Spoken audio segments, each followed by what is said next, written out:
थोड़ा सा वेट किया। एक्चुअली हम बरसाना धाम में हैं और शिव मंगला आरती के दर्शन के लिए गए थे, तो वहां से रिटर्न आने में थोड़ा सा 5 मिनट का विलंब हो गया। आप जितने भी वरिष्ठ भक्त हैं और स्पेशली रविंद्र चैतन्य प्रभु से मैं प्रार्थना करता हूँ कि अपना आशीर्वाद दें, जिससे हम इस विषय पर प्रामाणिक रूप से चर्चा कर सकें, जिससे जो हमारी भक्ति में के वृद्धि में सहायक हो और हमारे हृदय के शुद्धिकरण शुद्धि हो। तो आज हम अध्याय 6 का 47वां श्लोक, जो कि आखिरी अंतिम श्लोक है भगवत गीता का, अध्याय 6 का, उस पर हम चर्चा कर रहे हैं। तो इस पर भगवान योगिनाम अपि सर्वेषां मद्गतेनंतरात्मना श्रद्धावान भजते यो मां स मे युक्तमो मतः। इसमें जो हमने पिछले कुछ श्लोकों की श्रृंखला चल रही है कि अर्जुन जो प्रश्न पूछते हैं कि जो सक्सेस नहीं हो पाता है, जो सफल, वो योगी जो सफल नहीं हो पाता, उसका क्या होता है, तो उसके उत्तर में भगवान कई श्रृंखला देते हैं कि वैसा व्यक्ति ऐसे परिवार में जन्म लेगा और फिर उस फिर अपनी भक्ति को पुनः वो प्रारंभ करेगा, फिर इस बात पर आगे प्रोग्रेस करेगा, फिर करते करते करते, जैसे कल का भी जो श्लोक था कि योगी पुरुष तपस्वी ज्ञानी सकाम कर्मी से बढ़कर होता है, अतः हे अर्जुन तुम सभी प्रकार से योगी बनो। तो भगवान अर्जुन को ये कन्विंस कर चुके कि तुम योगी ही बनो, पर अभी जितने भी समस्त प्रकार के योगी हैं, कर्म योगी, ज्ञान योगी, ध्यान योगी, अष्टांग, नाना प्रकार के जितने भी योगी, उनमें से भगवान बता रहे हैं कि मेरा मत क्या है, what is my opinion about all this different yogis. मैं इन जो नाना प्रकार के योगी हैं, कर्म ज्ञान ध्यान, उनके बारे में मैं क्या सोचता हूँ। तो भगवान क्या कह रहे हैं, और समस्त योगियों में से जो योगी अत्यंत श्रद्धा पूर्वक मेरे परायण है, अपने अंतःकरण में मेरे विषय में सोचता है और मेरे दिव्य प्रेमा भक्ति करता है, वह योग में मुझसे परम अंतरंग रूप से युक्त रहता है और सबों में सर्वोच्च है। यही मेरा मत है। क्या मत है भगवान का? जो अत्यंत श्रद्धा पूर्वक मेरे परायण है। इस श्लोक में 2 शब्द बहुत ही महत्वपूर्ण है, एक तो श्रद्धा और दूसरा भजन। श्रद्धावान भजते यो मां, भज शब्द और श्रद्धा दो बहुत ही महत्वपूर्ण शब्द हैं, जिस पर हम चर्चा करेंगे। श्रद्धा पूर्वक मेरे परायण है। परायण का अर्थ है कि जिसने अपने समस्त, अपने इस भौतिक देह को, वाणी को, अपने इंद्रियों को भगवान में लगा दिया, जिसका एक ज्वलंत उदाहरण है अम्बरीश महाराज।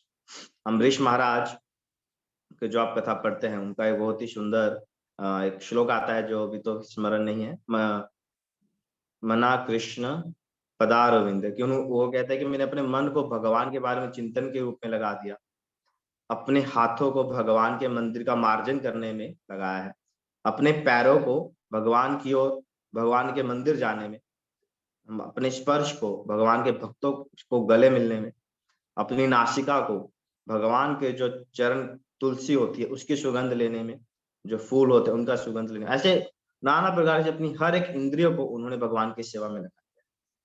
तो आप देखेंगे अम्बरीश महाराज और दुर्वासा मुनि का जो प्रसंग आता है, उसमें दुर्वासा मुनि, खैर उस स्टोरी में तो हम नहीं जाएंगे, पर दुर्वासा मुनि अम्बरीश महाराज से बोलते हैं कि तुम वेट करो और मैं स्नान करके आता हूँ। अम्बरीश महाराज ने व्रत रखा होता है, उन्हें अपने व्रत का पालन करना होता है, और दुर्वासा मुनि जानबूझकर उन्हें उनके परीक्षा लेने के लिए वो सही समय पर नहीं आते हैं। तो अम्बरीश महाराज बहुत ही दुविधा में होते हैं कि वो पारण करें ना करें या ना करें, क्योंकि अगर पारण करेंगे तो दुर्वासा मुनि का अपमान होगा कि उन्होंने मुझे बोला था कि उनकी प्रतीक्षा, और अगर पारण नहीं करते तो पिछले 1 वर्ष के लिए उन्होंने एकादशी व्रत रखा था, हम तो 1 दिन का रखते, उन्होंने 1 वर्ष का रखा, तो वो विफल हो जाएगा। दोनों ने क्या किया, साधु संतों के परामर्श से उन्होंने बताया कि आप जल ग्रहण कर लीजिए, जल अगर हम ग्रहण करते हैं तो वो पारण हो भी गया है माना जाता है और नहीं भी हुआ है, दोनों तरीके से। तो जब दुर्वासा मुनि को ये पता चला तो बहुत क्रोधित हो गए और उन्होंने उन्हें मारने का भी प्रयास किया। बाद में फिर भगवान श्री विष्णु के सुदर्शन चक्र ने अम्बरीश महाराज की रक्षा की, और इतना ही नहीं, वो दुर्वासा मुनि की ओर भागा दुर्वासा को वध करने के लिए। दुर्वासा मुनि घूमते घूमते पूरे ब्रह्मांड में वो भगवान विष्णु के पास गए, शंकर के पास गए, ब्रह्मा के पास गए, पर कोई उनकी मदद नहीं कर सकता। फिर वो अम्बरीश महाराज जी का वो शरण लेते हैं, फिर सुदर्शन चक्र जो है उन्हें माफ करते हैं। तो हालांकि दुर्वासा मुनि ब्रह्मचारी हैं और अम्बरीश महाराज गृहस्थ हैं, बट आश्रम का यहाँ फर्क नहीं पड़ता है। अगर भक्त परायण है, परायण मतलब अपने अपने समस्त स्वयं को भगवान की सेवा में लगा। फिर आगे देखिए, अपने अंतःकरण में मेरे विषय में सोचता है और मेरी दिव्य प्रेमा भक्ति में। देखिए, जहां पे भगवान ने सिर्फ इतना नहीं कहा कि मेरे विषय में सोचता है, वो अपने अंतःकरण से विषयकार में सोचता भी है। मतलब भक्त भगवान के बारे में अपने अंतःकरण में सोचता है, प्लस भक्त क्या करता है, सेवा भी करता है। जिस प्रकार अगर मान लीजिए कोई पत्नी है, वो पति के बारे में कहती है, मैं हमेशा आपके बारे में सोचती रहती हूँ, आई लव यू, मैं आपसे बहुत प्रेम करती हूँ, पर वो उसकी कोई सेवा ना करे, है ना उनका घर संभाले, ना उसके लिए प्रसाद बनाए, या किसी प्रकार सेवा ना करे, तो वो प्रेम क्या है, वो प्रेम का कोई अर्थ नहीं। तो यहाँ पर भगवान ने दोनों चीजें बोली, अंतःकरण में मेरे विषय में सोचता भी है, प्लस वो अपने आप को मेरी सेवा में भी इंगेज करता है ना। ऐसे अगर थोड़ा सा विचार करें, जिसके बारे में हम अपने अंतःकरण में डीपली हम अटैच्ड होंगे, या डीपली हम किसी के बारे में सोचेंगे ना, तो वो हमारी एक्शन में भी परिवर्तित होगा। जिस प्रकार उदाहरण के लिए बहुत सारे जो लोग हैं जो अपने परिवार से दूर रहते हैं, उनके भरण पोषण के लिए, जैसे जैसे हम देखते हैं कि लोग बिहार से, यूपी से, या फिर अलग विभिन्न जगह से दूसरे शहर में आते हैं जॉब के लिए, अपने भरण पोषण के लिए। उनका परिवार वहीं उनके गांव में रहता है ना। बट क्योंकि वो अपने परिवार से इतना अटैच्ड है, परिवार के बारे में सोचते हैं, वो व्यक्ति अपनी पाई पाई बचाता है ना। अगर उसे 400 रुपए मिलते हैं, तो वो सोचेगा कि कैसे मेरा 50 रुपए में मेरा दिन भर का गुजारा हो जाए, है ना, और मैं अधिक से अधिक लक्ष्मी सेव करके अपने गांव भेजूं, अपने परिवार के भरण। तो जिसके बारे में हम सोचते हैं, वो हमारे एक्शन में भी परिवर्तित होता है। अगर हम भगवान के बारे में सोचते रहेंगे, भगवान का ही ध्यान करेंगे, है ना, तो हमारे मन में स्वतः इच्छा होगी कि हम भगवान की सेवा भी करें। फिर भगवान ने कहा, वह योगी मुझसे परम अंतरंग रूप से युक्त रहता है और सबों में सर्वोच्च। यही मेरा मत है। तात्पर्य पढ़ते हैं। कोई वक्त तात्पर्य पढ़ेंगे, बहुत लंबा तात्पर्य है, तो शॉर्ट शॉर्ट में पढ़ सकते हैं।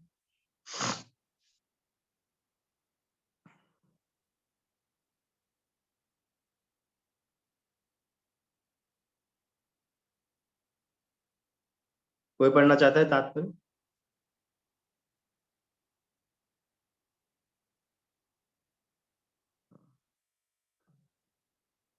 जी अभिजीत प्रभु। हरे कृष्ण प्रभु जी, दंडवत प्रणाम। तात्पर्य श्री श्री प्रभुपाद जी के द्वारा। यहाँ पर बजते शब्द महत्वपूर्ण है। बजते बज धातु से बना है, जिसका अर्थ है सेवा करना। अंग्रेजी शब्द वर्शिप मतलब पूजन से यह भाव व्यक्त नहीं होता, क्योंकि इससे पूजा करना, सम्मान दिखाना तथा योग्य का सम्मान करना सूचित होता है। किंतु प्रेम तथा श्रद्धा पूर्वक सेवा तो भगवान के निमित्त है। किसी सम्माननीय व्यक्ति या देवता की पूजा न करने वाले को अशिष्ट कहा जा सकता है, किंतु भगवान की सेवा न करने वाले की तो पूरी तरह भर्त्सना ही की जाती है। प्रत्येक जीव भगवान का अंश स्वरूप है, और इस तरह प्रत्येक जीव को अपने स्वभाव के अनुसार भगवान की सेवा करनी चाहिए। ऐसा न करने से वह नीचे गिर जाता है। भागवत पुराण में 11.5.3 इसकी पुष्टि इस प्रकार हुई है, य एषां पुरुष साक्षात् आत्मानं प्रभवीश्वरम् न भजन्त्यव जानन्ति स्थानात् भ्रष्टा पतन्त्यदः। जो मनुष्य अपने जीवदाता आद्य भगवान की सेवा नहीं करता और अपने कर्तव्य में शिथिलता बरसता है, वह निश्चित रूप से अपनी स्वाभाविक स्थिति से नीचे गिरता है। बस प्रभु जी, वेट ओके, कीजिए, हरे कृष्ण। यहीं पर हम करते हैं, चर्चा करते हैं। तो यहाँ पर देखिए, सबसे पहले व्याख्या हुई है भज, भज शब्द की।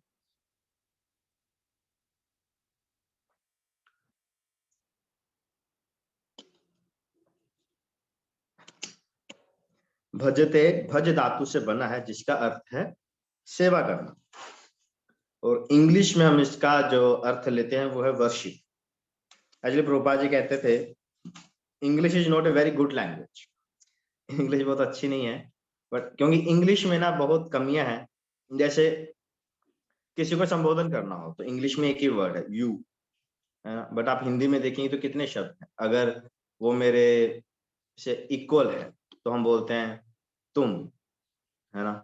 और अगर वो मेरे से बड़ा है तो हम बोलते हैं आप, है ना। और संस्कृत तो इससे भी बहुत ऊपर है। जैसे इंग्लिश में एक ही शब्द है फ्रेंड, है ना, माई फ्रेंड या my best friend. But Sanskrit में कितने शब्द हैं, मित्र, बंधु, सखा।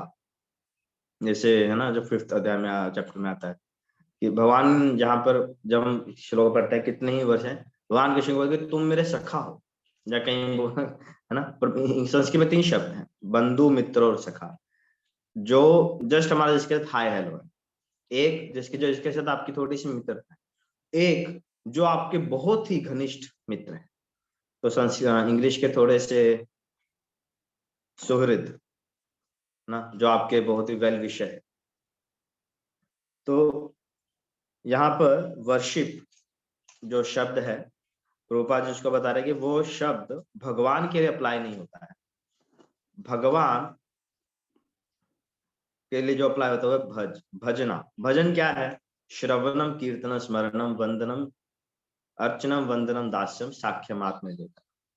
ये है भजन, कि भगवान की भक्ति करना, भगवान का भजन करना, और या भगवान की सेवा करना।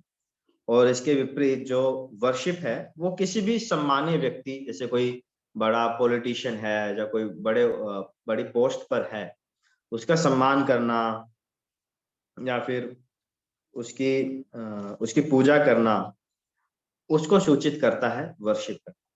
पर देखिए, अगर किसी भी जो बड़े व्यक्ति को हम सम्मान करते हैं, जो उसकी पूजा करते हैं, उस पूजा और सम्मान में प्रेम नहीं होता। और जो भजन है उसमें क्या है, उसमें प्रेम है। पर सम्मान जब हम किसी व्यक्ति का करते हैं, तो ऐसा जरूरी नहीं है कि उस व्यक्ति का हम प्रेम भी कर रहे हैं उस व्यक्ति को, या फिर उस व्यक्ति के लिए हम अपने आप को पूरा न्यौछावर कर दे, है ना।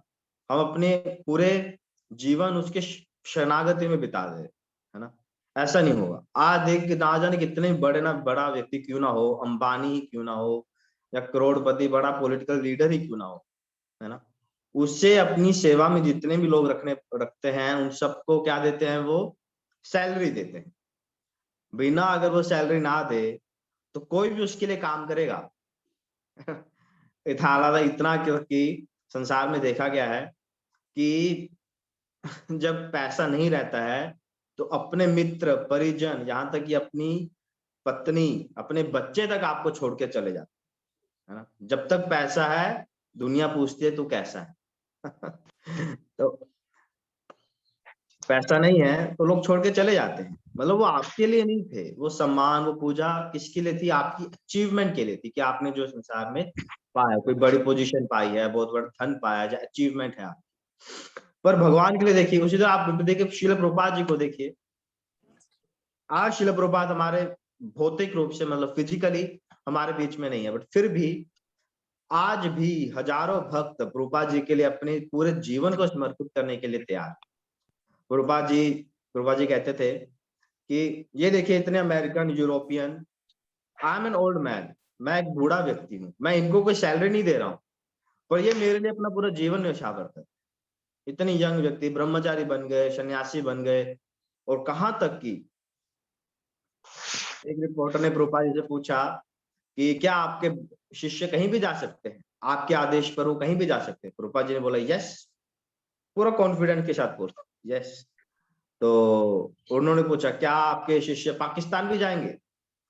प्रभुपाद जी थोड़ा सोचे। अगले दिन प्रभुपाद जी को फोन आया डिवोटी उनके डिसाइपल्स का, उन्हें बोला Prabhupada ji we are in Pakistan to preach. तो प्रभुपाद जी के लिए इतने समर्पित है भक्त, या अभी भी हैं, अभी भी इतने समर्पित हैं कि वो कुछ भी करने के लिए तैयार हैं प्रभुपाद जी के लिए। या फिर हम सब अपने अपने जीवन को ही देख सकते कि आप सब, हम सब, है ना, जब से इस मूवमेंट जुड़े, श्री प्रभुपाद जी के बारे में जाना, हमने प्रभुपाद जी को देखा नहीं, श्री प्रभुपाद जी के वाणी को सुन रहे, प्रभुपाद जी के विषय में उन शिष्यों से सुन रहे हैं जिन्होंने उन्हें देखा है, बट फिर भी हम, हमारे जीवन में कितने परिवर्तन है ना, कितना कुछ हमने प्यार लहसुन छोड़ दिया, भक्ति कर रहे हैं, सिनेमा जाना छोड़ दिया, और कितना हमने अपने जीवन को इस तरफ मोल्ड कर लिया। तो ये प्रेम, ये आत्मसमर्पण कोई बड़े व्यक्ति के लिए नहीं किया जा सकता, ये सिर्फ भगवान या भगवान के शुद्ध भक्तों के लिए होता है ना। यहीं पर जब प्रभुपाद जी लिख रहे हैं, किंतु प्रेम और श्रद्धा पूर्वक सेवा तो श्री भगवान के लिए ही निमित्त है। यहाँ पर एक और महत्वपूर्ण शब्द है श्रद्धा। तो श्रद्धा शब्द का अर्थ भी हमें बहुत जानना चाहिए। श्रद्धा शब्द का अर्थ क्या है? श्रद्धा की व्याख्या करते हैं श्री चैतन्य महाप्रभु चैतन्य चरितामृत के मध्य लीला के 22वें अध्याय के 62 22.62 जो वर्ष है उसमें चैतन्य चरितामृत में महाप्रभु क्या बोलते हैं श्रद्धा के बारे में? श्रद्धा शब्द विश्वास से कहे सुदृढ़ निश्चय। श्रद्धा शब्द विश्वास से कहे सुदृढ़ निश्चय, कृष्ण भक्ति केले सर्व कर्म कृत। कृष्ण भक्ति केले सर्व कर्म कृत। कि श्रद्धा शब्द का विश्वास का अर्थ क्या है? एक सुदृढ़ निश्चय कि अगर हम भगवान कृष्ण की भक्ति कर रहे हैं तो हम सब कुछ कर रहे हैं, हमें और कुछ करने की आवश्यकता नहीं। कृष्ण भक्ति के लिए सर्व कर्म कृत है। सामान्यता लोगों में कोमल श्रद्धा होती है। जब हम जो वो व्यक्ति जुड़ा नहीं है भगवान से, तो कोमल श्रद्धा होती है कि हाँ भगवान है, कृष्ण है। इंडिया में तो खैर सबको पता ही है, तो एक कॉमन श्रद्धा, हाँ भगवान है तो मुझे मंदिर जाके प्रणाम करना है, आरती करनी है, तो एक कॉमन श्रद्धा। और यहाँ पर महाप्रभु बात कर रहे हैं सुदृढ़ निश्चय, ये निश्चय कि सिर्फ कृष्ण भक्ति करना ही सबका साथ, मुझे और कुछ करने की आवश्यकता नहीं। या और अधिक अगर इसको सिंपल से हम समझें, ये समझना, ये विश्वास रखना कि हरे कृष्ण महामंत्र पर्याप्त है मुझे भगवान के धाम पहुंचाने, मुझे अन्य किसी मंत्र की आवश्यकता नहीं है। हरे कृष्ण महामंत्र इज सफिशिएंट, इसके अलावा और कुछ करने की आवश्यकता नहीं। जब इस्कॉन के जो शुरुआत के दिन थे 1966 में, जब इस्कॉन शुरू हुआ और उसके बाद 1977 तक प्रभुपाद जी रहे, तो प्रभुपाद जी जब पहली बार वृंदावन यात्रा के लिए अपने शिष्य को लेकर आए, तो वृंदावन में आप देखें बहुत पंथ हैं, बहुत सारे भक्त हैं अलग अलग संप्रदाय से। तो वो जो प्रभुपाद जी के अंग्रेजी जो शिष्य थे जो बाहर से थे, उनको भटकाने का प्रयास करते थे, या फिर उन्हें अलग बताते कि अरे हम आपको आपके स्वरूप के बारे में बताएं।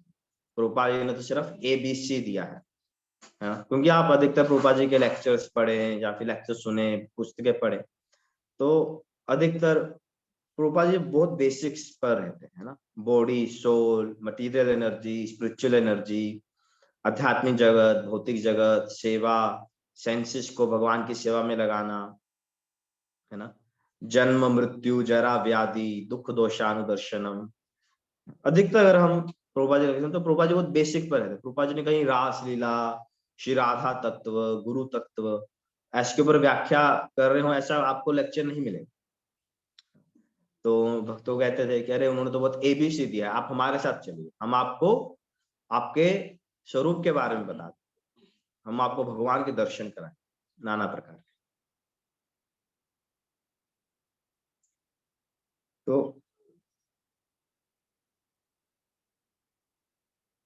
तो कुछ कुछ भक्तों को लगता भी था अरे प्रभुपाद जी ने शायद कम दिया है। तो जब प्रभुपाद जी को इस बारे में पता चला तो प्रभुपाद जी ने बहुत स्ट्रांगली बोला कि अगर तुम मुझसे टिके रहोगे, मुझसे जुड़े रहोगे, तो तुम्हें वो सब मिलेगा जो तुम्हें चाहिए। इवन जब प्रभुपाद जी वापिस इंडिया आए थे, एक बार जब अमेरिका चले गए 1960 में इस्कॉन स्थापित हुआ, उसके बाद फिर आई थिंक 1 या 2 साल बाद वो इंडिया वापिस आए थे। और वहां पर उन्हें, हाँ एक्चुअली अमेरिका में ही उन्हें हार्ट अटैक हुआ था, 3rd हार्ट अटैक। और उस समय प्रभुपाद जी को लगा कि वो नहीं बचेंगे, प्रभुपाद जी वृंदावन चले गए। और फिर जो अमेरिका में भक्त प्रभुपाद जी के लिए प्रार्थना कर रहे थे, हरे कृष्ण महामंत्र का जप कर रहे थे, और प्रभुपाद जी को लेटर लिखते थे कि हम आपका प्रतीक्षा कर रहे हैं, आप जल्दी से ठीक हो जाए, आप वापिस आए। तो प्रभुपाद जी ने लिखा, प्रभुपाद जी ने एक रिप्लाई उन्हें दिया था कि मुझे नहीं पता कि मैं अभी बचूंगा कि नहीं, पर मैंने जो तुम्हें दिया है, मैंने तुम्हें दे दिया है। तुम्हारे भगवधाम जाने के लिए जो तुम्हें चाहिए मैंने तुम्हें दे दिया है, अब तुम बस उसको ले लो और उसका अभ्यास करो, you will perfect your life. और उस समय तक प्रभुपाद जी ने क्या दिया था, 1966 में तो शुरू हुआ था। प्रभुपाद जी ने प्रथम कैंटो दिया था जो प्रभुपाद जी अपने साथ लेकर गए थे, और प्रभुपाद जी उन्होंने हरे कृष्ण महामंत्र का जप और कीर्तन इतना ही बताया था। जितना मेरा स्मरण है, मंगला आरती जो हम मंगला आरती करते हैं, नरसिंह आरती, तुलसी आरती, वो भी 1970 में इंट्रोड्यूस हुई, उससे पहले वो नहीं इंट्रोड्यूस थी अगर मैं सही हूँ। और नरसिंह आरती भी प्रभुपाद जी ने तभी अपने भक्तों को बोली थी, सिखाई थी कि नरसिंह आरती आप ऐसे करके गाओ और भगवान से मेरी रक्षा की प्रार्थना करो। प्रभुपाद जी को हार्ट अटैक आया और प्रभुपाद जी उस समय उन्हें लिख रहे हैं कि तुम्हारे भगवधाम जाने के लिए तुम्हें जो आवश्यक है वो मैंने दे दिया। प्रभुपाद जी ने क्या दिया था, 1st कैंटो और हरे कृष्ण महामंत्र। तो ये प्रभुपाद जी का शुरू विश्वास है कि हरे कृष्ण महामंत्र अगर आप करेंगे तो आप भगवधाम अवश्य जाएंगे, और भागवत पढ़ेंगे और भगवत गीता पढ़ेंगे और हरे कृष्ण महामंत्र का जप करेंगे, दिस इज इनफ। और इसका सुदृढ़ विश्वास होना क्या क्या है, श्रद्धा, जिसका महाप्रभु व्याख्या। तो ये श्रद्धा है। इस प्रकार के योगियों की बात की जाती है इस श्लोक। हम ये ना सोचें कि हम जैसे लोग हैं जो जैसे तैसे जुड़े हुए हैं, कर रहे हैं, ऐसे योगियों को सर्वत्र मानते हैं। वैसे हैं, बट किस प्रकार का योगी भगवान को पसंद है, भगवान को क्या पसंद है योगियों, भगवान यहाँ बता किस प्रकार का श्रद्धा और भजन होना चाहिए। यहाँ पर एक और अच्छी बात, एक्चुअली वर्ष में बहुत अच्छी अच्छी बात है, जितना समय हुआ हम प्रयास करेंगे।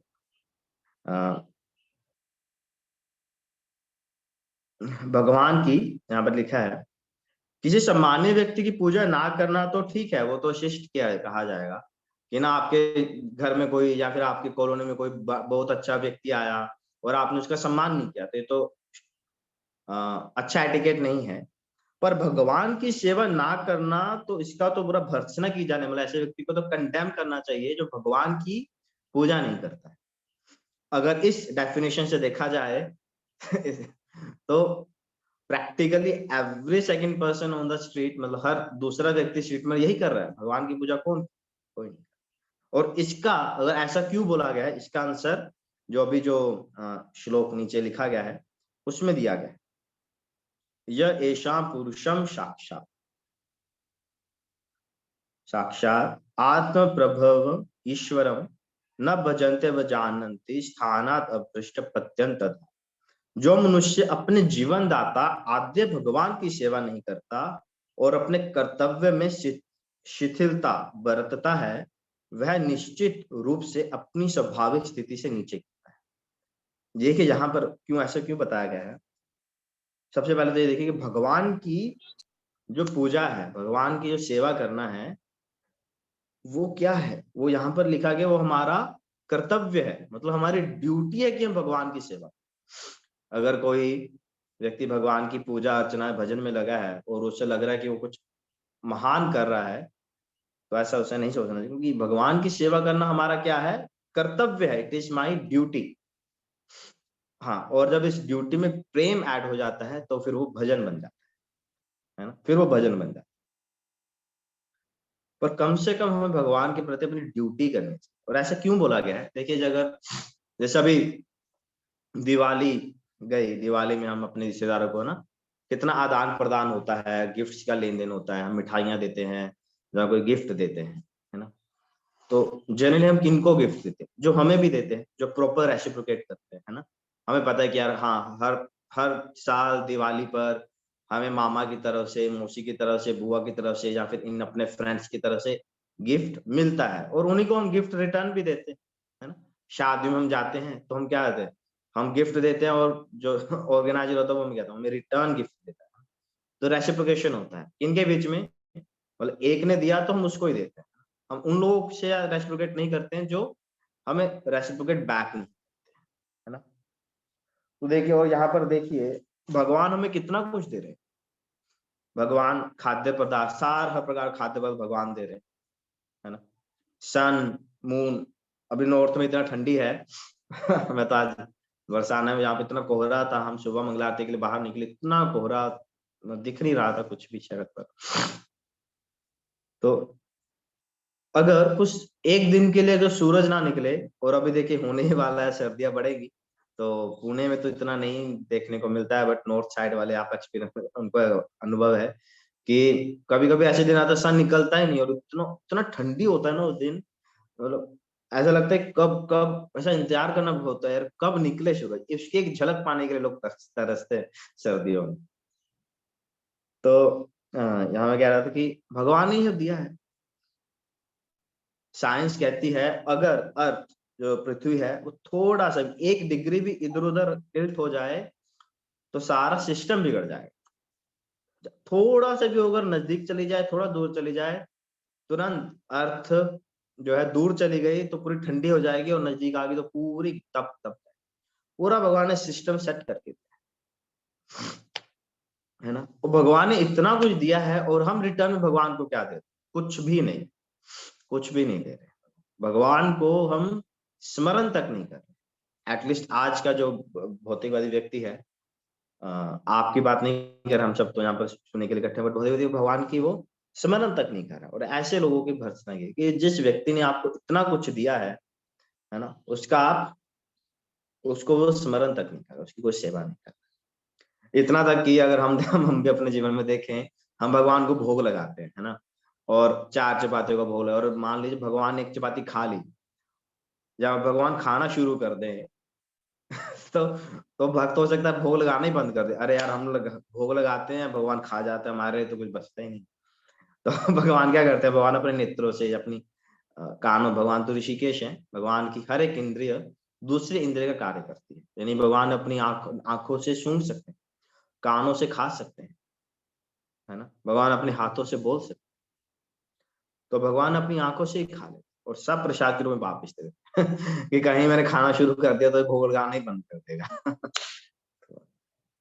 इससे भगवान हमें इतना कुछ देते हैं, तो हमें भगवान के प्रति हमारा कर्तव्य बनता है कि हम भगवान के लिए कुछ रेसिप्रोकेट करें। और अगर कोई ऐसा नहीं करता है तो ऐसे व्यक्ति को कंडेम किया। उदाहरण के लिए मान लीजिए कोई माता पिता हैं जिन्होंने बहुत ही अपना पेट काट काट के बहुत ही मेहनत से अपने बच्चे को बड़ा किया, उसे पढ़ाया लिखाया, और वो जो फिर बच्चे कर्तव्य क्या है कि वो बड़ा होके एक अच्छी जॉब करे या फिर धन कमाए और अपने माता पिता का सहारा बने, ये उसका कर्तव्य है। बट अगर वो ऐसा नहीं करता है और इसके विपरीत नशे में लग जाता है, गलत संगति में पड़ जाता है, और सिर्फ अपने माता पिता का धन व्यर्थ में व्यय कर रहा है और कुछ जिम्मेदारी नहीं ले रहा है, तो ऐसे व्यक्ति को क्या कहते हैं। इवन इवन हमारा जो सोसाइटी है, हमारा जो समुदाय है, ऐसे व्यक्ति को कंडेम करता है, यार तुम, मतलब धिक्कार है तुम्हारे ऊपर। जिस माता पिता ने तुम इतना पढ़ाया लिखाया, इतना किया, आज जब तुम्हारा सेवा करने का वक्त है, तुम ऐसे गैर जिम्मेदार बन रहे हो, काम चोर बन रहे हो, ऐसे व्यक्ति को भर्त्सना की जाए। उसी प्रकार अगर हम भगवान के प्रति नहीं करते तो वो भी कंडेम्ड है। आगे पढ़ते हैं। अगला पैराग्राफ कोई पढ़े। आई थिंक शिप्रा माता जी का हाथ रेस था। Yes. माता जी आप पढ़ें। हरे कृष्णा प्रभु जी, दंडवत प्रणाम। उपस्थित सभी वैष्णवों के चरणों में दंडवत प्रणाम। भागवत पुराण के इस श्लोक में भजंती शब्द व्यवहृत हुआ है। भजंती शब्द का प्रयोग परमेश्वर के लिए ही प्रयुक्त किया जा सकता है, जबकि वर्शिप पूजन का प्रयोग देवताओं या अन्य किसी सामान्य जीव के लिए किया जाता है। इस श्लोक में प्रयुक्त अवजानंती शब्द भगवत गीता में भी पाया जाता है। अवजानंती मां मूढ़ाः, केवल मूर्ख तथा धूर्त भगवान कृष्ण का उपहास करते हैं। ऐसे मूर्ख भगवत भक्ति की प्रवृत्ति न होने पर भी भगवत गीता का भाष्य कर बैठते हैं। फलतः वे भजंती तथा वर्शिप पूजन शब्दों के अंतर को नहीं समझ पाते। भक्ति योग समस्त योगों की परिणति है। अन्य योग तो भक्ति योग में भक्ति तक पहुंचने के साधन मात्र हैं। योग का वास्तविक अर्थ भक्ति योग है। अन्य सारे योग भक्ति योग रूपी गंतव्य की दिशा में अग्रसर होते हैं। कर्म योग से लेकर भक्ति योग तक का लंबा रास्ता आत्म साक्षात्कार तक जाता है। निष्काम कर्म योग इस रास्ते मार्ग का आरंभ है। जब कर्म योग में ज्ञान तथा वैराग्य की वृद्धि होती है तो यह अवस्था ज्ञान योग कहलाती है। जब ज्ञान योग में अनेक भौतिक विधियों से परमात्मा के ध्यान में वृद्धि होने लगती है और मन उन पर लगा रहता है तो इसे अष्टांग योग कहते हैं। इस अष्टांग योग को पार करने पर जब मनुष्य श्री भगवान कृष्ण के निकट पहुंचता है तो यह भक्ति योग कहलाता है। यथार्थ में भक्ति योग ही चरम लक्ष्य है, किंतु भक्ति योग का सूक्ष्म विश्लेषण करने के लिए अन्य योगों को समझना होता है। अतः जो योगी प्रगतिशील होता है वह शाश्वत कल्याण के सही मार्ग पर रहता है। जो किसी एक बिंदु पर दृढ़ रहता है और आगे प्रगति नहीं करता वह कर्म योगी, ज्ञान योगी, ध्यान योगी, राजयोगी, हठ योगी आदि नामों से पुकारा जाता है। यदि कोई इतना भाग्यशाली होता है कि भक्ति योग को प्राप्त हो सके तो यह समझना चाहिए कि उसने समस्त योगों को पार कर लिया है। अतः कृष्ण भावना भावित होना योग की सर्वोच्च अवस्था है। ठीक उसी तरह जैसे कि हम यह कहते हैं कि विश्व भर के पर्वतों में हिमालय सबसे ऊंचा है, जिसकी सर्वोच्च चोटी एवरेस्ट है। कोई विरला भाग्यशाली ही वैदिक विधान के अनुसार रुक जाइए, यस पर डिस्कस कर दो। हरे कृष्ण। तो भजंती शब्द के पर तो हमने व्याख्या कर ली है, और अवजानंती शब्द भी आता है। अवजानंती मामूढ़ा मानुषितम माशितम, मूढ़ व्यक्ति मुझे नहीं जान सकते। जो भगवान का जो एक्चुअली प्रभुपाद जी ने अपने भगवद गीता की भूमिका में लिखते हैं कि ना, मुझसे एक लेडी ने पूछा कि स्वामी जी आप एक और भगवद गीता क्यों लिख रहे हैं। प्रभुपाद जी जब कमेंट्री लिख रहे थे भगवद गीता की तो एक लेडी पूछी आप एक और क्यों लिख रहे हैं, पहले से इतनी सारी कमेंट्रीज हैं, आप एक और क्यों लिख रहे हैं। आप में से कोई बताना चाहेगा प्रभुपाद जी ने एक और कमेंट्री क्यों लिखी। भूमिका में इसका आंसर है, वैसे तो भूमिका में जाता है। एनीवन वुड लाइक टू, कोई बोलना चाहे, प्रभुपाद जी ने एक और कमेंट्री क्यों लिखी, पहले से थी भगवद गीता।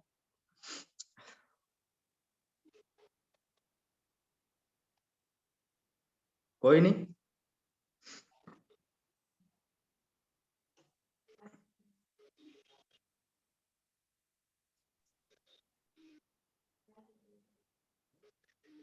कोई नहीं, कोई ट्राई नहीं करना चाह रहा। प्रभुपाद जी ने एक और भगवद गीता क्यों लिखी, शायद नुपुर और माता जी।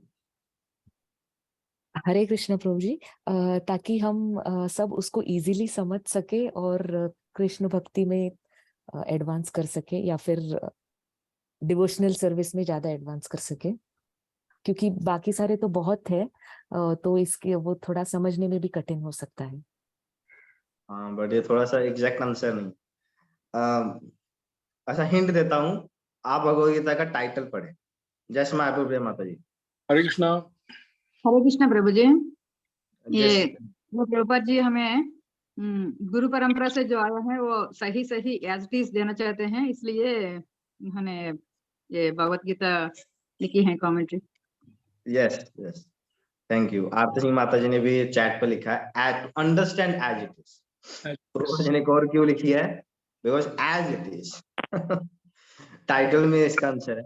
प्रभुपाद जी ने बोला कि हाँ तुम सही कह रही हो, बहुत सारे अध्ययन हैं, बहुत सारे कमेंट्रीज हैं, आज 650 कमेंट्रीज हैं, बट उनका कमेंट्री का हो क्या रहा है, वो बुक लाइब्रेरीज में पड़ी और उनके ऊपर धूल जम रही है। क्या हो रहा है उन भगवत गीताओं का, लाइब्रेरी में बैठकर उनके ऊपर धूल जम रही है। उनको पढ़ कौन रहा है और पढ़ क्यों नहीं रहे हैं? क्योंकि एज इट इज नहीं दिया है, उन्होंने भगवान की वाणी को प्रस्तुत नहीं किया है, उन्होंने क्या किया है, अपना उसमें डाल दिया है। जब सार्वभौम भट्टाचार्य चैतन्य महाप्रभु प्रथम बार जगन्नाथपुरी आते हैं, आप सबको स्मरण होगा, अभी हमने हाल ही में ही जगन्नाथपुरी यात्रा की है, वहां पर हम सार्वभौम भट्टाचार्य के घर गए थे प्रथम दिन। सार्वभौम भट्टाचार्य के द्वारा बनाए गए एक मंदिर में हम वृंदावन में गए थे, नहीं वृंदावन नहीं था वो यही था, मायापुर में गए थे, सॉरी मायापुर में गए थे, और उनके घर में हम जगन्नाथपुरी में गए थे प्रथम दिन रात को। तो सार्वभौम जब क्या बोल रहा था मैं कि जब महाप्रभु प्रथम बार जब जगन्नाथपुरी आते और भगवान के दर्शन करके वो मूर्छित हो जाते, तो सार्वभौम भट्टाचार्य को लगा अरे ये तो इतना अद्भुत व्यक्ति है, क्या कांति है इसकी, वो पूरा आकर्षित हो गया। वो बोला इतना यंग सन्यासी, ये तो बहुत ही जवान है। और सार्वभौम भट्टाचार्य कौन थे? वो सन्यासियों के भी गुरु थे। तो बोले अरे मुझे इसको शिक्षा देनी चाहिए, ये तो वो यंग है, ये तो इसका पतन हो जाएगा अगर मैंने इसको शिक्षा नहीं दी। वो उसको अपने घर लेके जाते और 7 दिन कॉन्टिन्यूसली उसको प्रवचन देते रहे, महाप्रभु एक शब्द तक नहीं बोलते। 7 दिन के बाद वो पूछते हैं अरे मैंने इतना कुछ बोला, तुम्हें कुछ तुम्हारे पल्ले पड़ा कि नहीं पड़ा, तुम कुछ बोल ही नहीं रहे हो। जब हम भी जब क्लास लेते हैं ना, प्रवचन देते हैं, तो हम भी थोड़ा प्रश्न पूछ लेते हैं, तो थोड़ा पता चलने लगे आप लोग सुन भी रहे हैं या फिर ऊपर से जा रहा है नीचे से जा रहा है। तो सामान्यतः अगर कोई प्रश्न नहीं होता है तो उसके 2 ही अर्थ है, या तो सब समझ में आ गया या सब समझ के ऊपर चला गया। तो उन्होंने भी पूछा तो महाप्रभु ने बोला मुझे वेदांत सूत्र तो समझ में आ रहा है, पर मुझे आपकी व्याख्या समझ में नहीं आ रही है। जो इस वेदांत सूत्र तो एक साफ आसमान की तरह पूरा क्लियर है, पर आपकी व्याख्या एक बादल की तरह है जो आसमान को, जो सूर्य प्रकाश को देखने नहीं दे रही। तो सार्वभौम भट्टाचार्य हट्टे बक्के रह गए, अरे ये क्या बोल रहा है, पहली बार सुन रहा हूँ। खैर वो तो आगे का उसका व्याख्यान है, उसमें हम नहीं जाएंगे। पर प्रभुपाद जी क्या बोल रहे हैं कि उन्होंने व्याख्या सही प्रकार से नहीं की, उन्होंने क्या किया है, अपना जोड़ दिया है ना। भगवान के सर्वधर्मान परित्यज्य माम एकम शरणम व्रज अहम त्वाम सर्व पापेभ्यो मोक्षयिष्यामि मा शुचा। मैं वादा करता हूं कि तुम्हारे सब पापों को मैं खत्म कर दूंगा। सर्व पापेभ्यो मोक्षयिष्यामि, सर्व पापों से मैं तुम्हें प्रोटेक्ट करूंगा। क्या करूं? सर्वधर्मान परित्यज्य माम एकम शरणम व्रज, मेरे अकेले की शरण लो। सर्वधर्मान पर, सब धर्मों को छोड़। और ऐसे लोग क्या व्याख्या कर रहे हैं, हमें भगवान को शरण नहीं करनी है, भगवान के अंदर जो आत्मा है उसकी शरण करनी। क्यों? क्योंकि भगवान ने पहले क्या बोला है कि आत्मा और शरीर अलग अलग है, तो कृष्ण की आत्मा और शरीर भी अलग अलग हुए, है ना। तो भगवान का तो शरीर है, उसके अंदर जो आत्मा बैठे ना उसको शरण, तो ऐसे लोग बोलते हैं। पर भगवान का शरीर और आत्मा अलग अलग नहीं है, और इसका भी भगवान 4थे अध्याय में बोल चुके हैं कि अर्जुन तुमने अनेकों अनेकों जन्म पार कर लिए। जब अर्जुन 4थे अध्याय के 4थे श्लोक में पूछते हैं कि हे कृष्ण, भगवान जब बोलते हैं अरे मैंने ये जो नॉलेज है जो सन गॉड को दी थी पहले, पर बाद में ये लाइन ब्रेक हो गई, इसलिए मैं तुम्हें दे रहा हूँ कि तुम मेरे मित्र हो। अर्जुन बोलते हैं कि क्या कृष्ण तुम मुझे बना रहे हो, है ना, तुम तो मेरे इक्वल हो, सेम एज के तो हैं हम, और तुम बोल तुमने सन गॉड को दी, मतलब सन गॉड तो तुम पहुंचे कैसे, है ना, वो तो कितने करोड़ों जन्मों पहले हमारे से हैं। है ना, तुम तो मेरे साथ पहले उड़ो, मेरे को मतलब ऐसे चूना लगा रहे थे, टोपी पहना। तो भगवान बोलते हैं कि अर्जुन लाखों लाखों जन्म पार हो चुके हैं, तुम भूल गए हो कि तुम्हारा शरीर बदल रहा है, बट मेरा शरीर नहीं बदलता। तो लोग हैं। एक और श्लोक आता है जो बोलता है सर्वस्य चहम हृदय सन्निविष्टो, उसका चहम उसमें होगा। और वैसे लोग क्या बोलते हैं, भगवान ने बोला चाय पियो। अच्छा, तो ऐसे लोगों की कमेंट्री है, तो उनको नॉलेज ही नहीं है, तो वो क्यों भजते और वर्षित का उनका व्याख्या नहीं मिलेगा। तो ऐसे लोग क्या बोले, अवजानंती मामूढ़, ऐसे लोग क्या है, मूढ़ व्यक्ति। जैन लोग भगवत गीता पर व्याख्या क्यों करते हैं, क्योंकि हर व्यक्ति को फेमस होना है, और वैसे कोई बुक लिखेंगे तो कोई पढ़ेगा नहीं। भगवत गीता के ऊपर कमेंट्री लिखी और भगवत गीता का नाम अपने से जोड़ लेते हैं। अब भगवत गीता कमेंट्री लिखे तो लोग पढ़ेंगे, इसलिए वो लोग करते हैं। लिखा, मैंने एज इट इज प्रस्तुत किया, और इसका रिजल्ट सामने है, देखिए ना। थोड़ा आगे बढ़ते हैं। अब यहाँ पर भक्ति योगों के बारे में बताया गया है, और जो हमारा श्लोक भी है कि योगों में सर्वश्रेष्ठ कौन है, भक्ति योग। यहाँ पर वैसे तो जो परपट है उसमें काफी अच्छे से रूपा जी बताया गया है कि जो कर्म योग है, कर्म योग जब ज्ञान में प्रवृत्त होता है, सॉरी कर्म योग नहीं, कर्म योग में वो जब व्यक्ति अपने फल को भगवान में सेवा में दे देता है ना, अपने कर्म के फलों को वो लेता नहीं। वैसा योग वो जिसमें जब ज्ञान भरता है तो वो ज्ञान योग बनता है। फिर उसमें जब मेडिटेशन भर जाती है ना, वो मेडिटेट करने लगता है भगवान के ऊपर, तो वो अष्टांग बनता है। फिर अष्टांग में जब उसको अनुभूति होती है भगवान की, फिर वो भक्ति योग बनता है। पर देखिए जो जितनी प्रकार के योग है ना, ये कर्म ज्ञान अष्टांग, यहाँ पर देखो राजयोग और का भी वर्णन है, बट वो पता नहीं वो क्या है। ऐसा प्रतीत होता है कि प्रभुपाद जी किसी के ऊपर कमेंट कर रहे हैं, बट राजयोग तो वैसे 9th अध्याय में भक्ति योग के लिए यूज होता है, राज विद्या राजगुह्यम पवित्रमिदम उत्तम। पर यहाँ पर राजयोग किसको बोला गया है वो नहीं मालूम है। पर जो कर्म ज्ञान ध्यान जो बाकी प्रकार के योग हैं, वो सब क्या है, वो भक्ति योग तक पहुंचने का ही माध्यम। जैसे एक सीढ़ी होती है ना, तो प्रथम सीढ़ी योग की क्या है, कर्म योग। उसमें जब व्यक्ति पूरी तरह निपुण हो जाता है, और उसमें ऐसा नहीं कि 2-4 साल में हो जाएगा, मतलब लाखों लाख जन्म हजारों जन्म एक योग में निकल जाता है। कर्म योग से फिर बढ़ेगा ज्ञान योग, फिर ज्ञान योग में हजारों जन्म, फिर आएगा ध्यान योग, फिर ध्यान योग में पता नहीं कितने हजारों लाखों जन्म, उसमें भी जो निवृत्त हुआ फिर जाके वो पहुंचेगा भक्ति योग, है ना। भगवान साधुता में बोलते हैं मनुष्य नाम सहस्त्रेषु कश्चित् जतति सिद्धि, मतलब हजारों मनुष्य में कोई व्यक्ति एक सिद्धि की प्राप्त, और ऐसे हजारों सिद्ध पुरुषों में एक कोई एक होगा जो मुझे जान पाए। या फिर इसे और उदाहरण के लिए समझें, जैसे मान लीजिए आपको आपने फ्लाइट ली है पुणे टू दिल्ली की, या आपने फ्लाइट बुक की है, ठीक है। तो अपने घर का अपना पहले तो अपना सामान पैक करेंगे, फिर टैक्सी लेंगे, टैक्सी लेकर एयरपोर्ट जाएंगे, है ना, और एयरपोर्ट में चेक इन वगैरह करेंगे, फिर फ्लाइट पकड़ेंगे और अपने गंतव्य स्थान पर पहुंचे। तो आपका हमारा उद्देश्य क्या है, फ्लाइट को पकड़ना, है ना।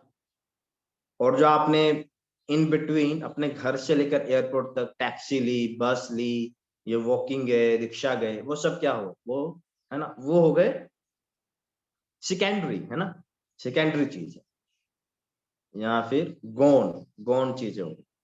प्राइमरी क्या है, फोकस क्या है कि आपको फ्लाइट कैच करना। उसी प्रकार जो अन्य योग है, कर्म है ज्ञान है ध्यान, ये सब टैक्सी रिक्शा की तरह है, जिनका उद्देश्य क्या है कि व्यक्ति को एयरपोर्ट फ्लाइट कैच करवाए समय पर, और फ्लाइट क्या है, वो भक्ति योग के समान। बाकी सब समस्त प्रकार के योगों का अर्थ क्या है कि bhakti yoga is the purpose for other yogas. और यहाँ पर एक महत्वपूर्ण बात है जानने के लिए कि जो यहाँ पर भगवान बोल रहे हैं, है ना, भगवान क्या बोल रहे हैं, ट्रांसलेशन में बोल रहे हैं समस्त योगों में से जो योगी अत्यंत श्रद्धा पूर्वक मेरे परायण है वो सबों में सर्वोच्च है ना। तो हमें ये नहीं समझना चाहिए, जनरली हम यही समझते हैं कि भगवान बोल रहे हैं कि कर्म योगी ज्ञान योगी ध्यान योगी इन सब प्रकार के योगियों में से श्रेष्ठ है भक्ति योग, हम यही समझते हैं, सही बात है ना। पर हमारे आचार्यगण कहते हैं कि ये हमें नहीं सोचना। अगर हम इस प्रकार से सोच रहे हैं कि भगवान इन सारी कैटेगरीज में से भक्ति योग को फर्स्ट अवार्ड दे रहे हैं, मतलब पहला अवार्ड किसको जा रहा है, भक्ति योगी को, सेकंड अवार्ड किसको जा रहा है, अष्टांग योगी को, है ना। तो हम क्या कर रहे हैं, अगर हम इस प्रकार से सोच रहे हैं तो हम एक भक्त को इन सब योगी प्रकार की कैटेगरी में रख रहे हैं, है ना। मतलब सब एक प्रकार की कैटेगरी में है और उसमें से आप पिक करें कि ये व्यक्ति बेस्ट है ना। इसका अभिप्राय यही हुआ। जिस प्रकार से रेस होती है, हम बोलते हैं ये 100 मीटर रेस है, 8 लोग हैं और भाग रहे, प्रथम कौन आया, ही इज द फर्स्ट, ये सेकंड है, ये थर्ड है। मतलब क्या है, सब एक ही श्रेणी के हैं, है ना। तब ना आप उनमें से कोई फर्स्ट सेकंड थर्ड पिक कर। पर हमारे आचार्यगण कहते हैं कि ऐसा नहीं सोचना चाहिए, ऐसा सोचना अपराधजनक ही है, क्योंकि भक्त जो है, भक्ति योग जो है वो बहुत विशेष है, बहुत महत्वपूर्ण और एक अलग ही कैटेगरी है उसकी। भक्त योगी इस कैटेगरी में नहीं आता। उदाहरण के लिए, अगर एक सोने का पर्वत है, ए माउंटेन ऑफ गोल्ड, सोने का पर्वत, वो क्या हो गया, वो हो गया भक्ति योग। और अन्य प्रकार के योग क्या हो गए, जो छोटे मोटे पर्वत हमें रास्ते में दिखते है ना, जो छोटे मोटे पर्वत हमें रास्ते में दिखते हैं, वो हो गए अन्य योग, कर्म ज्ञान ध्यान। और भक्ति योग क्या हो गया, ए माउंटेन ऑफ गोल्ड, सोने का एक पर्वत जो अलग ही है ना। या फिर और उदाहरण जैसे किसी के पास मारुति होती है, किसी के पास स्विफ्ट डिजायर है, किसी के पास बलेनो है, i10 है, i20, ये सब हो गए छोटे मोटे योग। और जो प्रेसिडेंट के पास ल्यूमोजिन होती है वो हो गया भक्ति योग, स्पेशल, जिसका कैटेगरी ही नहीं है ना। और जहाँ पे प्रभुपाद जी परपट में लिखते हैं, आखिर में लिखते हैं ना, जैसे कहते विश्व भर के पर्वतों में हिमालय सबसे ऊंचा है, हिमालय हो गया भक्ति। तो हम बाकियों में कैटेगरी में नहीं आते।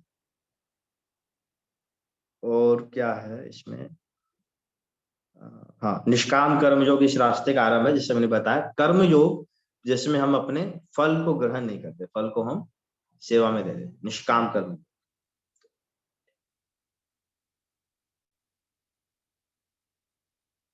ठीक है, हम आगे पढ़ते हैं। अभी जस्ट थोड़ा बचा है, आएगा परपट कोई, कौन पढ़ेगा? आई थिंक विनोद माता जी ने हाथ रेस किया था।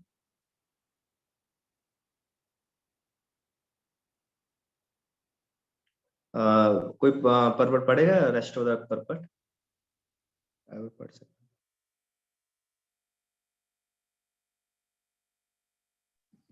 प्रभु जी कोई नहीं पढ़ रहा तो मैं पढ़ देती हूँ वापस।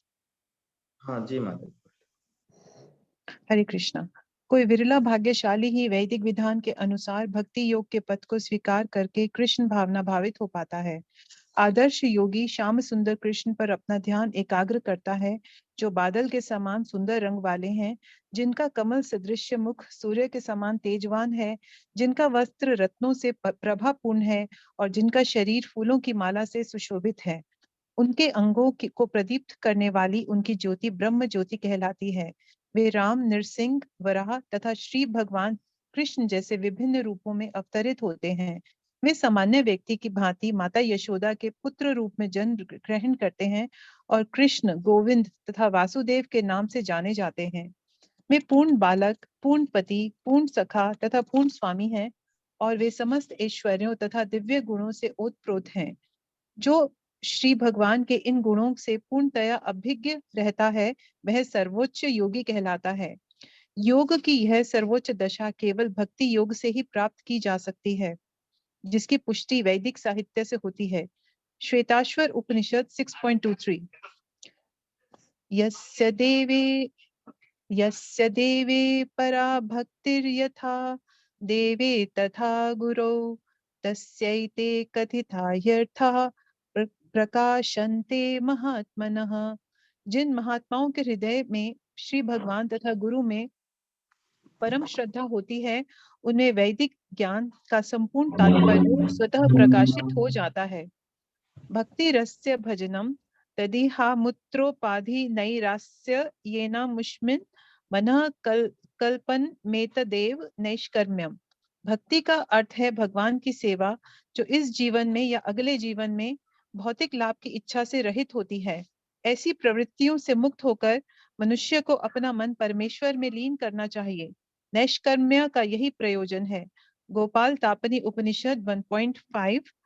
ये सभी कुछ ऐसे साधन हैं जिनसे योग की परम संसिद्धिमयी अवस्था भक्ति या कृष्ण भावनामृत को संपन्न किया जा सकता है। इस प्रकार श्रीमद् भगवद गीता के 6ठे अध्याय ध्यान योग का भक्ति वेदांत तात्पर्य पूर्ण हुआ। हरे कृष्णा।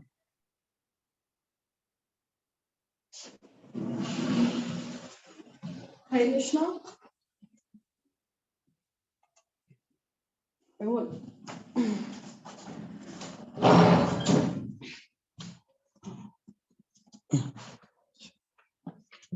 थैंक यू माता जी करने के लिए। तो थोड़ा समय भी हो रहा है और यहाँ पर देखिए, यहाँ पर पहले जो बोला है, कोई विरला भाग्यशाली ही वैदिक विधान के अनुसार भक्ति योग के पथ को स्वीकार करके कृष्ण भावित हो पाता है।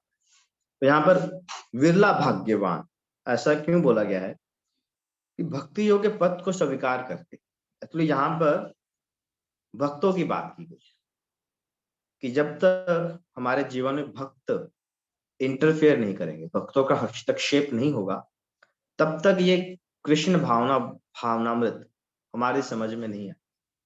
हम सब भी ये रिफ्लेक्ट कर सकते हैं कि भले ही हमें कोई पुस्तक मिली हो, भले ही हमें टेम्पल मिला हो, है ना, या कीर्तन मिला हो, पर जब तक किसी कोई भक्त हमें नहीं मिला ना, तब तक हमें समझ में नहीं आया होगा कि एक्चुअल में करना क्या है ना, व्हाट टू डू, है ना। तो भक्त का बहुत महत्व है और यही भक्तों के लिए बहुत आवश्यक है कि वो प्रचार करें और अधिक से अधिक लोगों को जोड़ें, ताकि लोगों को ये समझ में आए कि एक्चुअल में भक्ति है क्या। और यहाँ पर भगवान के रूप का अर्थ, भगवान के श्याम रूप कृष्ण, श्याम सुंदर कृष्ण पर अपना ध्यान एकाग्र करता है, जो बादल के समान सुंदर रंग वाले हैं, जिनका कमल सूर्य के समान तेजवान है। भगवान के रूप की व्याख्या की गई है। तो देखिए, एक जो भक्त होता है वो भगवान के रूप को कितना अच्छे व्याख्या करते हैं या फिर उनके ऊपर कितना अच्छा सुंदर ध्यान कर सकते हैं, है ना। पर जो दूसरे प्रकार के लोग हैं, आई मीन योगी हैं, जैसे कर्म योगी, ध्यान योगी, उनके पास ये व्याख्या नहीं है। एक बार इनिशियल डेज में यमुना एक यदुरानी माता जी हैं, वो पेंटिंग करती थी। जो हम इसको में पेंटिंग्स देखते हैं ना, गोवर्धन उठाया है, काले पर डांस कर रहे हैं, है ना, जो विभिन्न प्रकार की पेंटिंग्स है। तो शुरुआत में जो सबसे पहले पेंटर हैं प्रभुपाद जी के शिष्य में, वो थी यदुरानी माता जी, जिन्हें प्रभुपाद जी ने पेंटिंग की सेवा दी, क्योंकि वो आर्ट्स में थी। तो प्रभुपाद जी ने देखा, अच्छा तुम आर्ट्स में हो तो तुम भगवान के चित्रों पे पेंट करो। तो वो कृष्णा का पेंट करते हैं, है ना।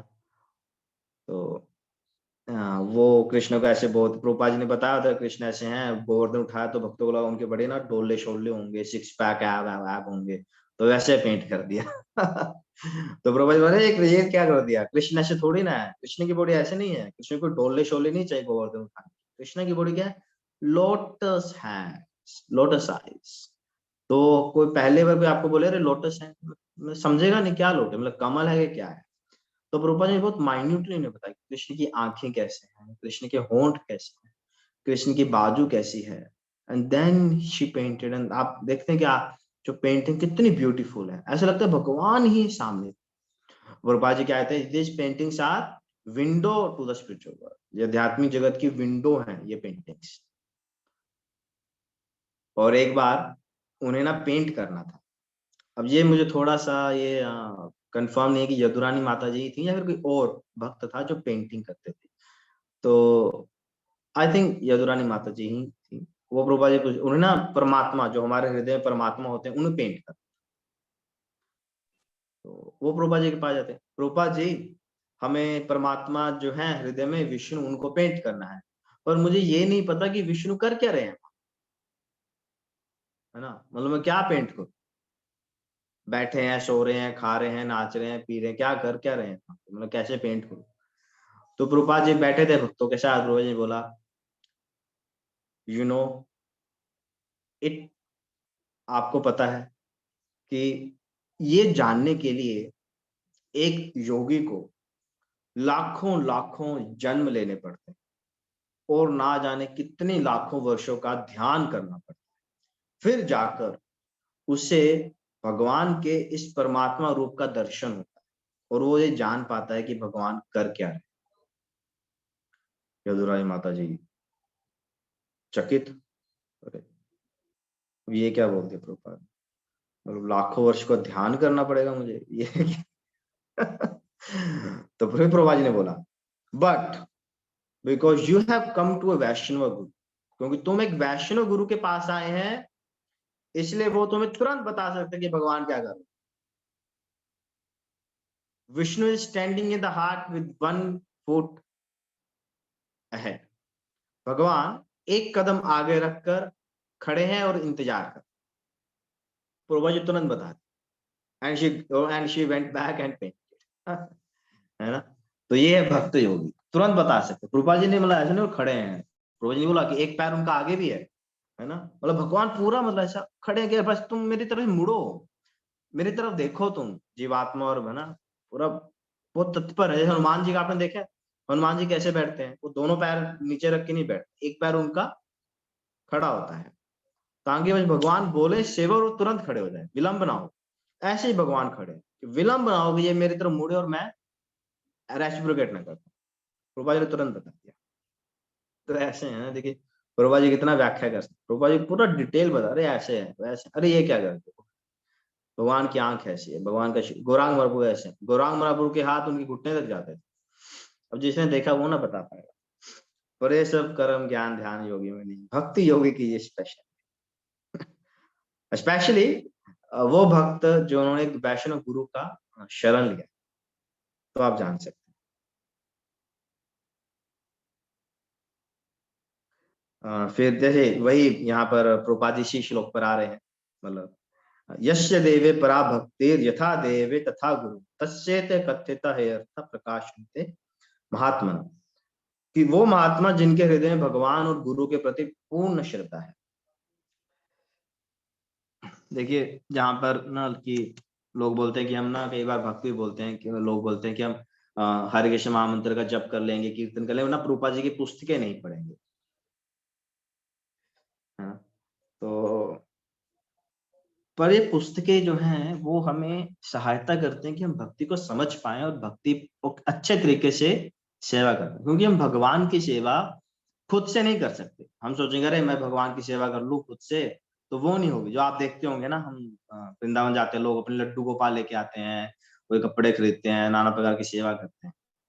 तो अगर वो सिर्फ भगवान की सेवा कर रहे हैं ना, तो भगवान की सेवा नहीं कर पाए, या फिर वो भगवान की सेवा सहायता मतलब नहीं होती। क्यों? क्योंकि भगवान की सेवा कैसे करनी है ना, ये हमें गुरु बताते हैं। गुरु के मार्गदर्शन के अनुसार हमें भगवान की सेवा करनी है। तो गुरु क्या बता रहे कैसे पता चलेगा?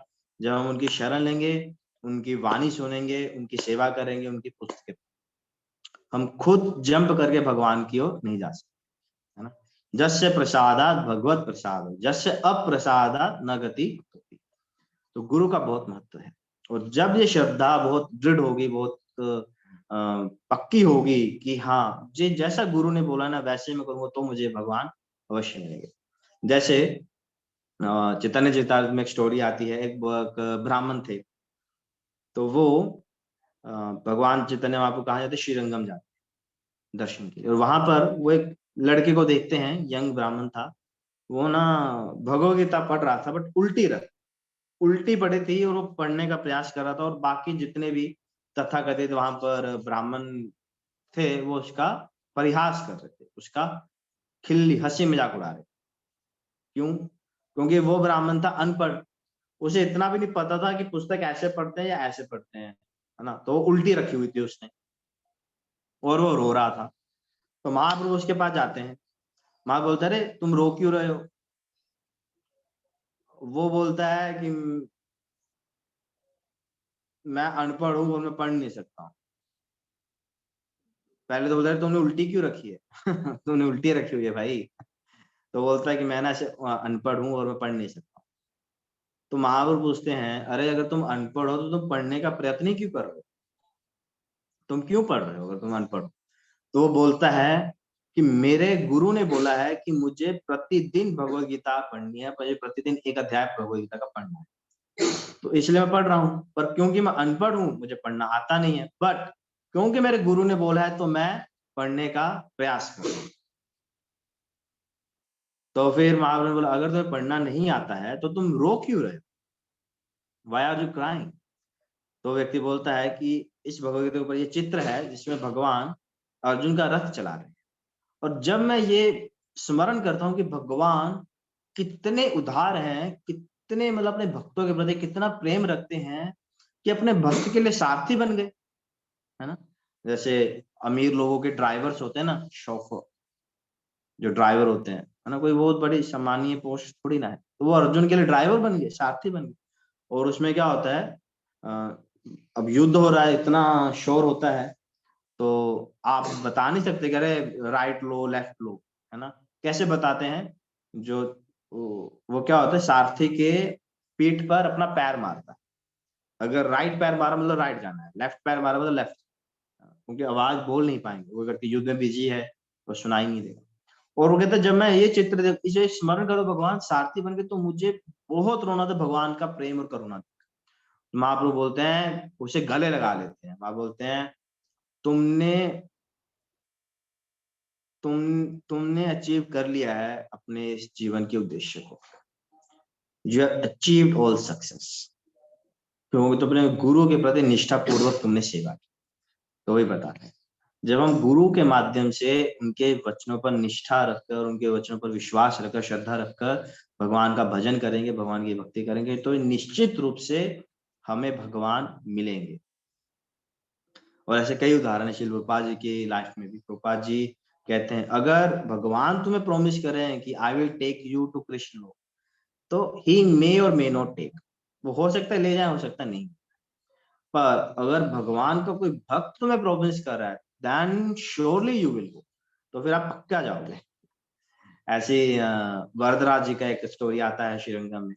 तो कांचीपुरना बहुत बड़े भक्त हैं, तो वरदराज जी की सेवा करते, और वो इतनी सेवा करते थे कि वरदराज से डायरेक्ट बातचीत होती थी उनकी। तो लोग क्या करते थे, लोग अपने क्वेश्चंस लेके जाते थे, फिर वो क्वेश्चन भगवान को पूछते थे, भगवान उसका आंसर देते थे और वो उसको डिलीवर करते थे।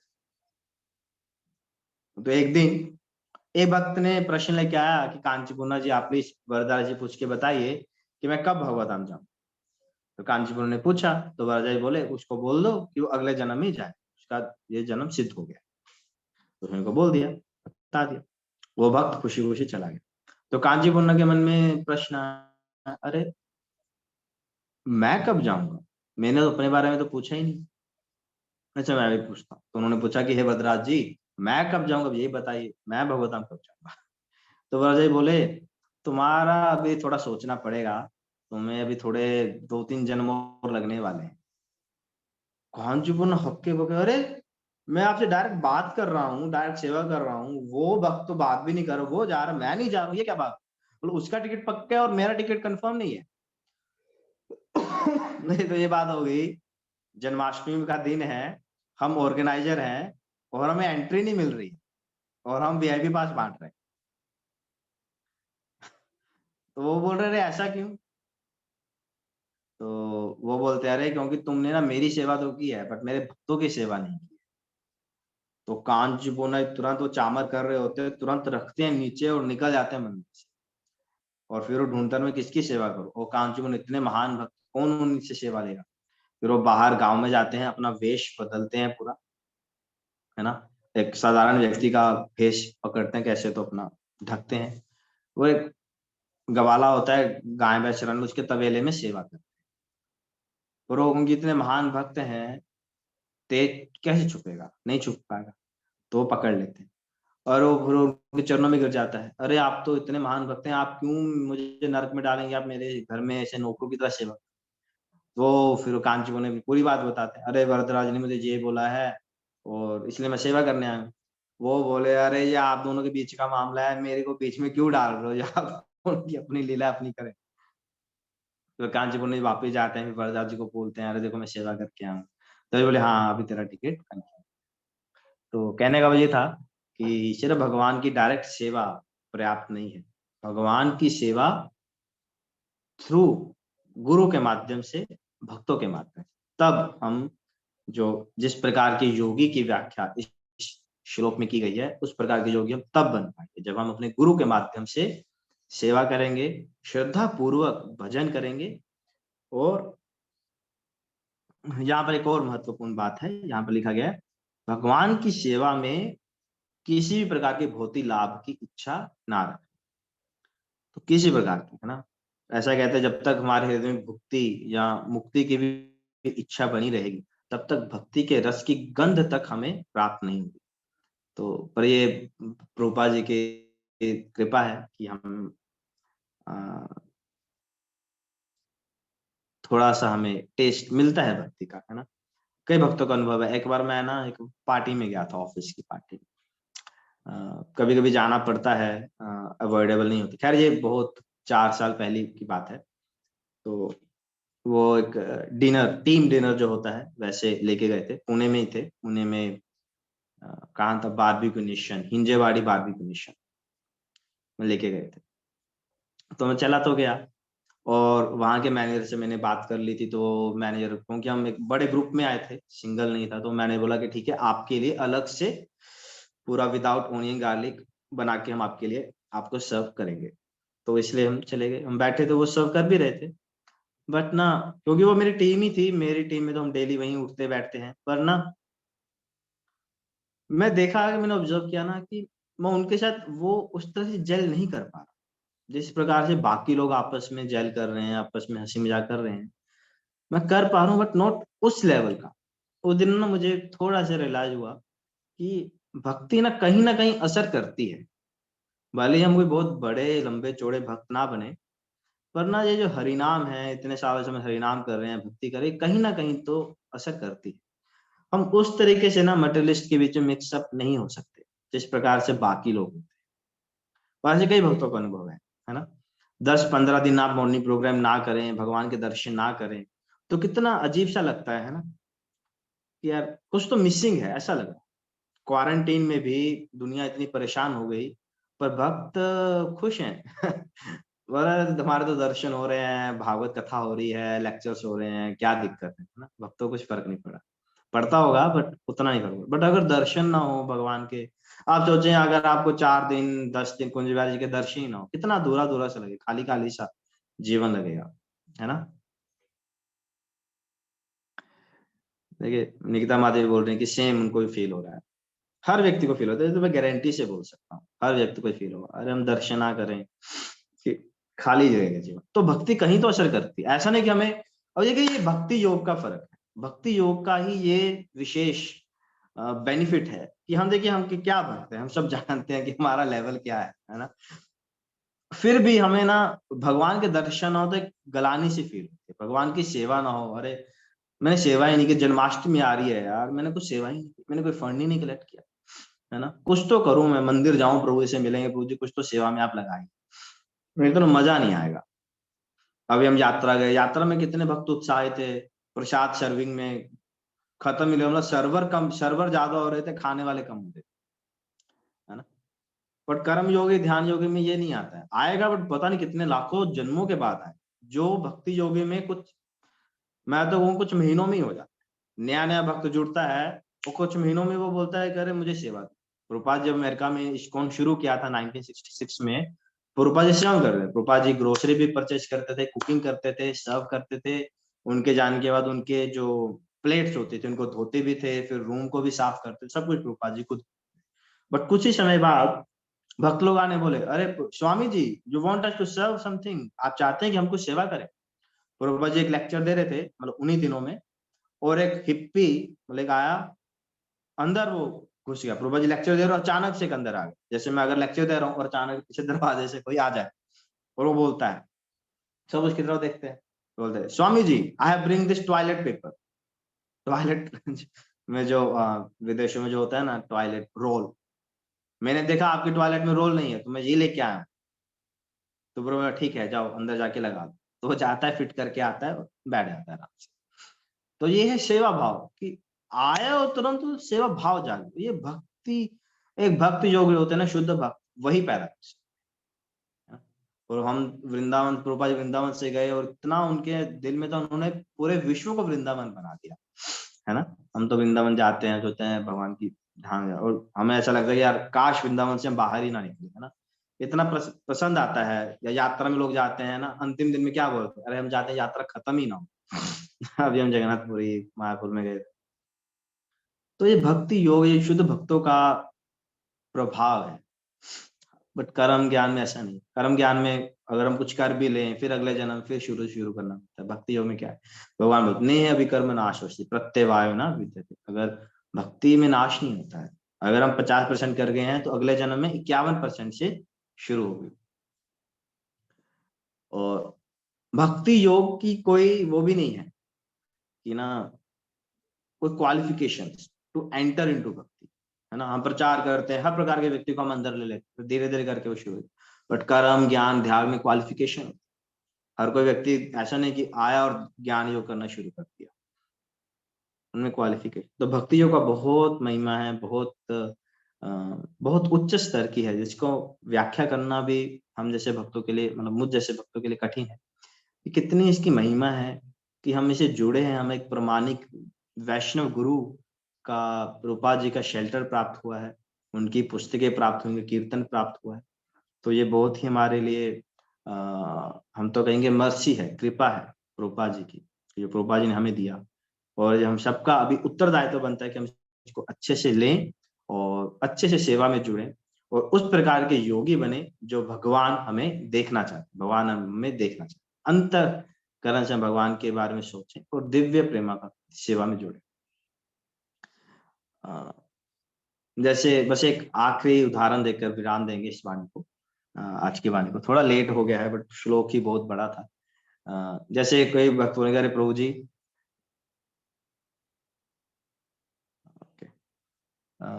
कोई बोलेगा अरे हम सेवा तो करते हैं बट भगवान के बारे में हमें वो इतना भगवान के लिए करना है वो नहीं आता, बस हम कर रहे हैं बट भगवान की प्रसन्नता के लिए कर रहे हैं वो। पर देखेंगे जिस प्रकार मान लीजिए कोई इंडियन आर्मी में है या इंडियन एयरफोर्स में, है ना। हर इंडियन एयरफोर्स का जो व्यक्ति है वो पेट्रोइज्म मतलब देशभक्ति के लिए ही एयरफोर्स में गया, ऐसा नहीं है। कई लोगों को हो सकता है बचपन से ख्वाहिश ही रही हो कि मुझे एरोप्लेन चलाना है, हेलीकॉप्टर चलाना है ना। यहाँ पर किसी को जॉब के लिए वो आर्मी में भर्ती हो गया, आर्मी में उसने एडमिशन ले लिया और वो एक आर्मी में हो गया। जरूरी नहीं कि वो भक्ति ही कर रहा हो, देशभक्ति है उसमें, पर उसका अपनी ड्यूटी अच्छे से निभाना ही देशभक्ति को सुदृढ़ कर रहा है। अगर वो अपनी ड्यूटी अच्छे से निभा रहा है ना, तो वो उसके अंदर देशभक्ति एक ना दिन आ ही जाएगी। या फिर ये जरूरी नहीं कि देशभक्ति एक इम्पोर्टेंट क्राइटेरिया है एयरफोर्स में जाने के लिए, है ना। अगर हमारे अंदर क्वालिफिकेशन है, टैलेंट है, स्किल है और हम अच्छे से ट्रेनिंग कर रहे हैं और अपनी ड्यूटीज को ऑनेस्टली सिंसियरली निभा रहे हैं, है ना, तो दैट इज इनफ। तो उसी प्रकार अगर हम, ऐसा नहीं कि हमारे अंदर भगवान के लिए बहुत प्रगाढ़ प्रेम है, बट अगर हम अपनी सेवा को एक प्रॉपर चैनल के माध्यम से प्रॉपर सेवा को ग्रहण कर रहे हैं, समझ रहे हैं और ऑनेस्टली जिम्मेदारी से सेवा को कर रहे हैं, है ना, और अपने गुरुजनों को सबमिट कर रहे हैं सेवा के रिजल्ट्स, तो दैट मच इज इनफ। वो पर्याप्त है। मतलब पर्याप्त वैसे तो पर्याप्त नहीं, बट इस प्रकार से पर्याप्त है कि वो हमें इस भक्ति के माध्यम में जोड़ेगा और हमारी जो कृष्ण के प्रति जो चिंतन है, कृष्ण के प्रति जो स्मरण है, उसको सुदृढ़ करेगा और हमें भक्ति में प्रगति करेगा। ठीक है, तो ये कहकर हम विराम देते हैं। अगर किसी को आज क्षमा कीजिएगा 8:40 हो गया है, थोड़ा लेट हो गया, बट श्लोक बहुत ही महत्वपूर्ण था और बहुत ही लंबा भी था। और अगर किसी को प्रश्न है तो वो पूछ सकते हैं, अन्यथा फिर हम वाइंड अप। हरे कृष्ण। कोई त्रुटि रही हो या फिर कुछ गलत बोल दिया हो तो प्लीज प्लीज करें।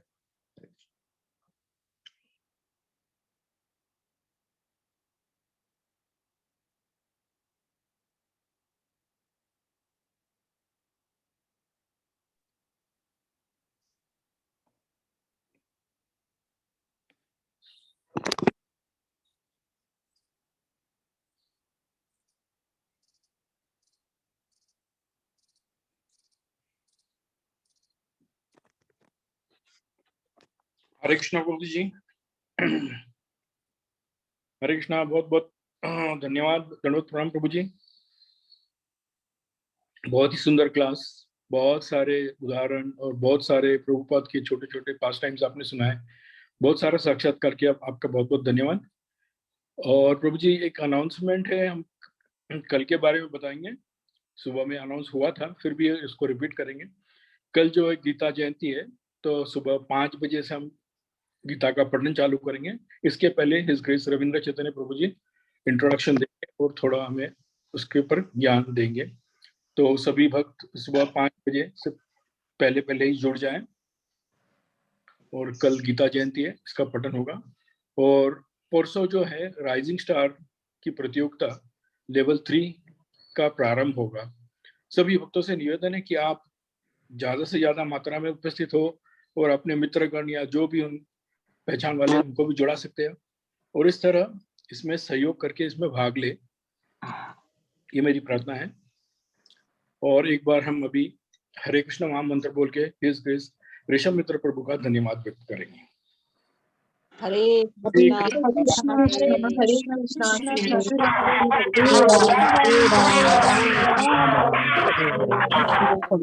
हरे कृष्ण।